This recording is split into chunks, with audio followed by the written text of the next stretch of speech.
Let's set the stage for you tonight. We're focusing on the Building Bridges initiative. And last week, Sunday, we saw a list released by the two leaders, Raila Odinga, Uhuru Kenyatta. Of course, under them, you have Ambassador Kimani as well as lawyer Paul Mwangi. 14 advisors that will guide and assist in the New Kenya initiative. Let's get to know a little bit about them from our super wall here. One of them is Adams Olo, and he is a lecturer at the University of Nairobi, as well as a commentator. We've seen him on several talk shows, as well as Agnes Kavindu is a former Machakos woman representative candidate. Also in that team, you have the former Attorney General, he's now a Senator, Amos Wako, Busia Senator.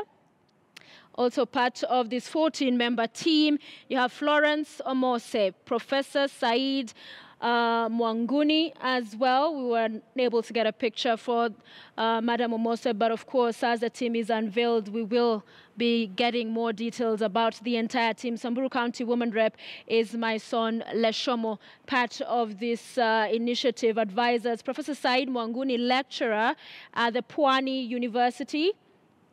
And then you also have Mzee James Matundura, Chairman, Abagusi Council of Elders. So I have seen that mix there with this group. Major retired John Say, former Army General Chairman, and Kalenjin Council of Elders as well. He's part of that. Bishop Lawi Matthew, former Methodist Church presiding bishop, former Gema Chair, Goodwill Ambassador Cohesion and Integration Commission is also a role and office he holds. Mohammed Yusuf Haji is the Garissa Senator. As we bring it to a close, Morompi Ole Ronkai, that's the Matra Staita Taveta Council Chair. Part of the advisors in this New Kenya initiative, Bishop Peter Njenga, retired ACK Mount Kenya there. Honorable Rose Museo, Makueni County Woman Representative, also part of that group. Last but not least, you have Zacchaeus Okoth, Kisumu Catholic Archbishop. So those are the 14 representatives in this advisory team, and we will be getting to talk more about them. And of course, we'll also talk about what the president and the former prime minister said in that joint statement on the 9th of March. The agenda, the 9 key agendas, we'll be putting up those as well on screen for you to be able to see as we continue our conversation. Joining me in studio tonight on my immediate right, Raphael Tuju. He is CS and Secretary General, the Jubilee Party. Next to him is Barrack Muluka, ANC Secretary General. The far end, Norman Magaya, the National Super Alliance CEO, with us tonight as well. Gentlemen, thank you so much for being with us. Yeah. So we have a team that was unveiled last week, 2 months on. Before that, we saw a little bit of anxiety with questions. There was a handshake, now what?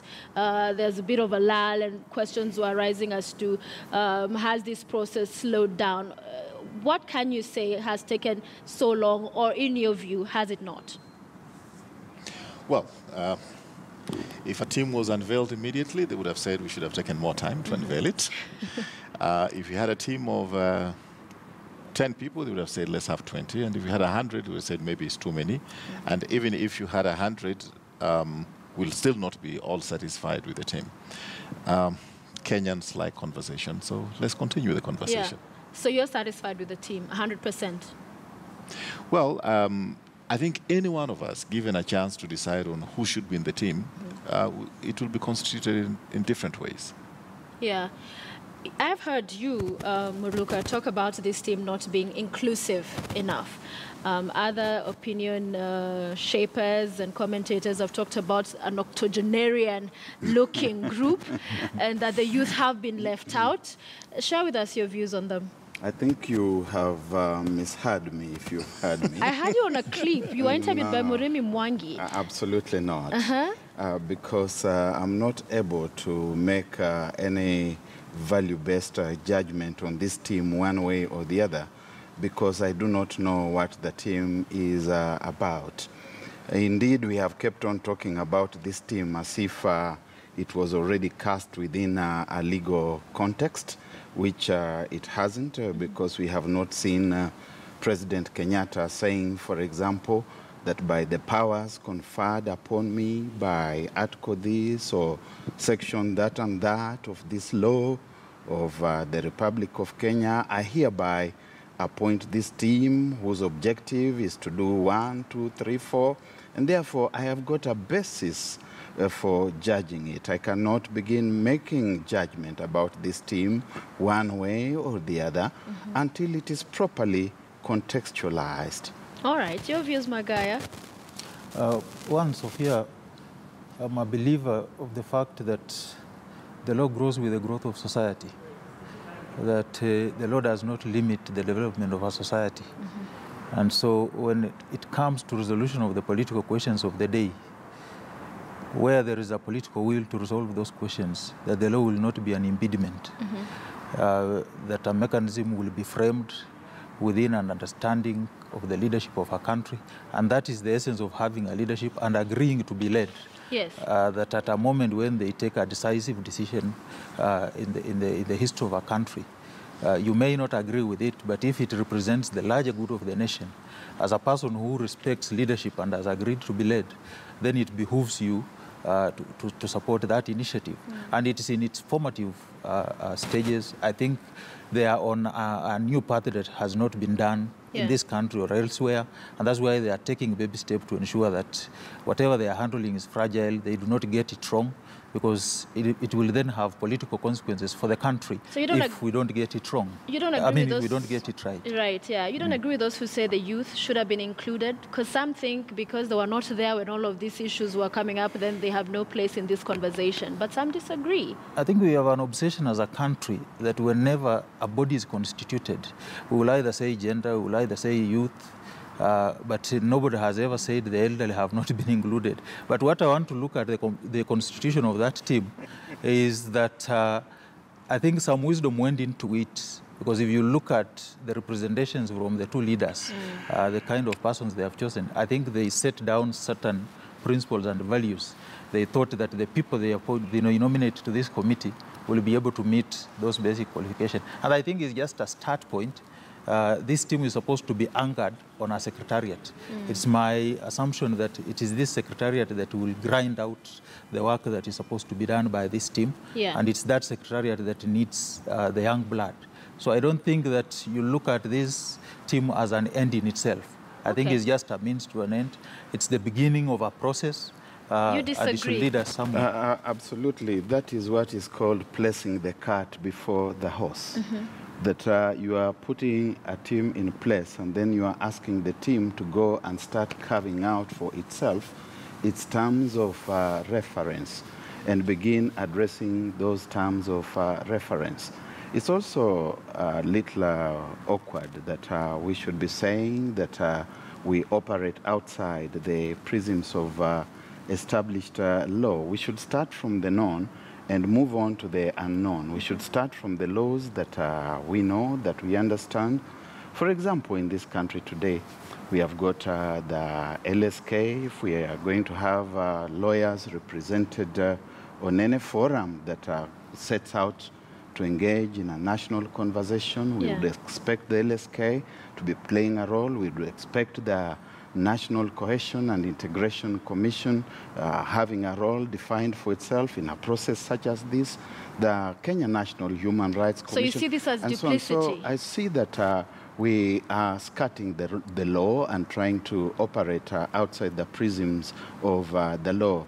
We really ought to start from the known and move on to the unknown. Yeah, I'm keen to hear your views on that. There's NCIC, we have structures, bodies in place. Why do we need other individuals outside of that? Well, you have to start a conversation from somewhere, and there's a political process.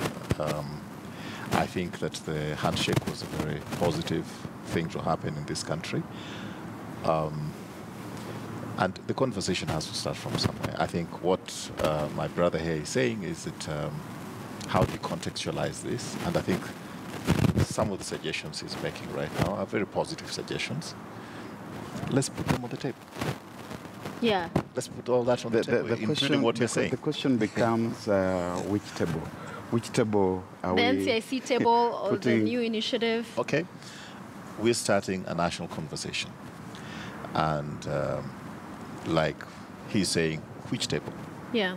Let us talk about which table. Because there's a debate going on about Let's talk about that. There's a debate about institutionalizing this process. There are those who feel, does this entire initiative rely on the goodwill of the two leaders? So that if today Raila Odinga wakes up and feels, okay, maybe this part of the deal has not been met, we are done with the handshake.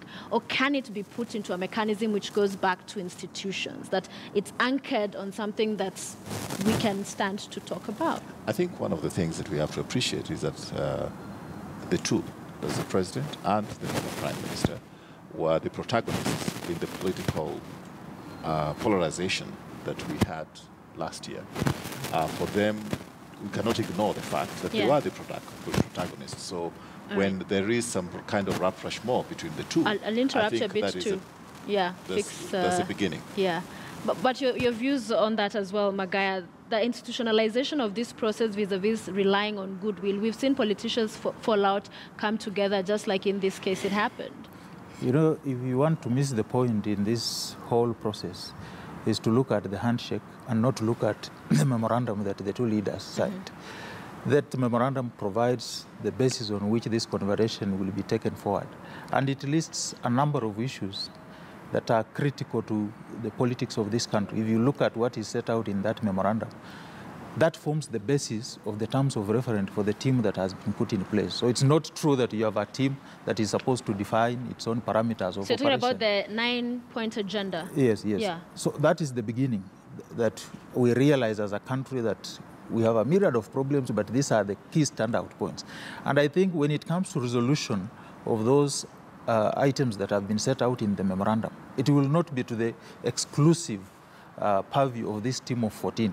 I think they will widen the spectrum because then you want to carry everyone on board.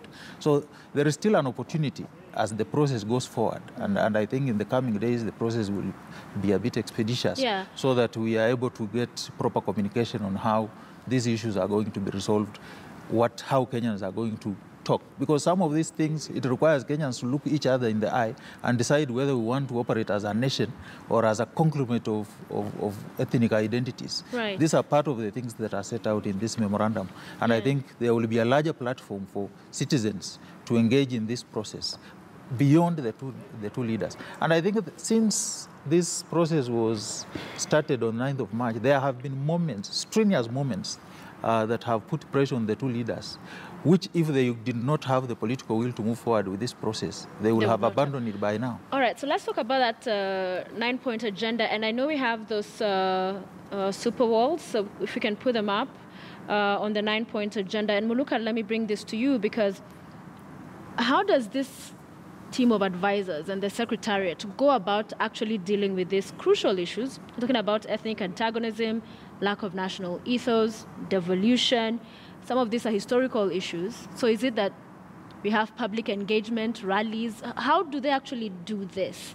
I think the first thing we need to do is to remove the aura of mystery around this process, make it a truly national process, because as you have observed in your introductory remarks, to the extent that the whole thing hinges in the goodwill of two individuals, it becomes difficult to start gravitating. To the extent that there are other institutions which are seized with responsibilities that we have seen in this 9-point agenda, what we are going to find ourselves doing is actually generating confusion. If you talk about corruption, for example, there are institutions in the country which are charged with that responsibility. Right now, those who head those institutions will be wondering where they come in. Yes. If you talk about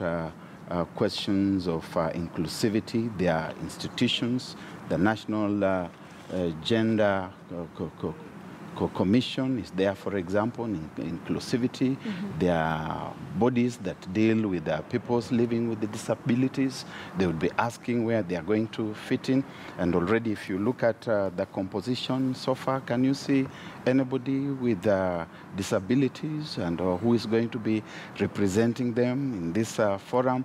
The thing is that we have got to accept that the two leaders did a good thing by lowering the temperatures that had bedeviled the national climate, and having done that, having reached that rapprochement between themselves, the process then now begins in earnest. It must be a process that hinges within the law that we know, because we are not in a post-war context as such, where institutions have collapsed, and therefore you are saying, let us ignore the existing institutions, let's ignore the existing law, and let us have these two gentlemen who are even releasing a schedule on a plain piece of paper. Which that even had a typo. Does not even, yes, it had a typo. Brides. So, yeah.